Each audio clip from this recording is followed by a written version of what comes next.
प्राचीन भारत में हुए हजारों धनुर्धरों में सर्वश्रेष्ठ कौन था, यह तय करना मुश्किल है। उन्हीं धनुर्धरों में से एक एकलव्य थे।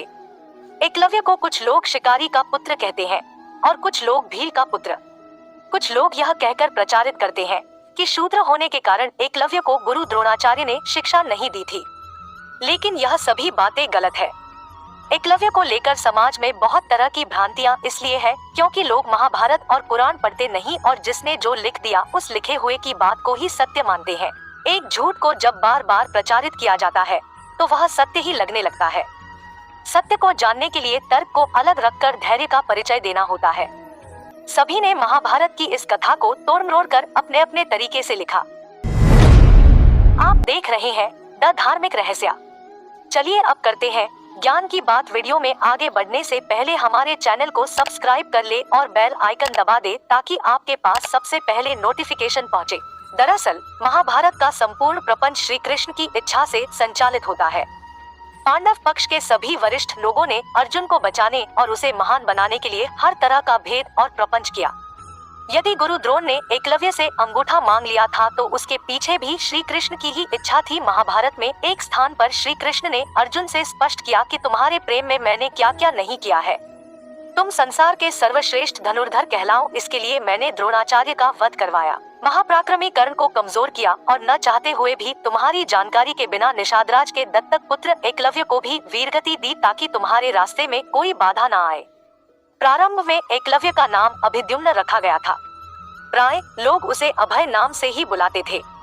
5 वर्ष की आयु में एकलव्य की शिक्षा की व्यवस्था कुलीय गुरुकुल में की गई। यह ऐसा गुरुकुल था जहां सभी जाति और समाज के उच्च वर्ग के लोग पढ़ते थे। एकलव्य का जिस तरह चित्रण किया जाता है वह उस तरह के नहीं थे। वे एक राजपुत्र थे और उनके पिता की कौरवों के राज्य में प्रतिष्ठा थी। बालपन से ही अस्त्र शस्त्र विद्या में बालक की लय, लगन और एकनिष्ठता को देखते हुए गुरु ने बालक का नाम एकलव्य रख दिया था। एकलव्य के युवा होने पर उसका विवाह हिरण्यधनु ने अपने एक निषाद मित्र की कन्या सुनीता से करा दिया। एक बार पुलक मुनि ने जब एकलव्य का आत्मविश्वास और धनुष बाण को सीखने की उसकी लगन को देखा तो उन्होंने उनके पिता निषादराज हिरण्यधनु से कहा कि उनका पुत्र बेहतरीन धनुर्धर बनने के काबिल है, इसे सही दीक्षा दिलवाने का प्रयास करना चाहिए। पुलक मुनि की बात से प्रभावित होकर राजा हिरण्यधनु अपने पुत्र एकलव्य को द्रोण जैसे महान गुरु के पास ले जाते हैं। एकलव्य अपना अंगूठा दक्षिणा में नहीं देते या गुरु द्रोणाचार्य एकलव्य का अंगूठा दक्षिणा में नहीं मांगते तो इतिहास में एकलव्य का नाम नहीं होता।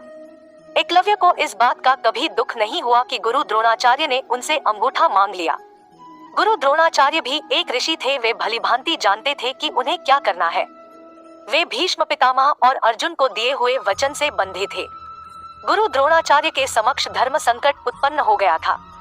द्रोण का वचन, उन्होंने भीष्म पितामह को वचन दिया था कि वे कौरववंश के राजकुमारों को ही शिक्षा देंगे और अर्जुन को वचन दिया था कि तुमसे बड़ा कोई धनुर्धर नहीं होगा।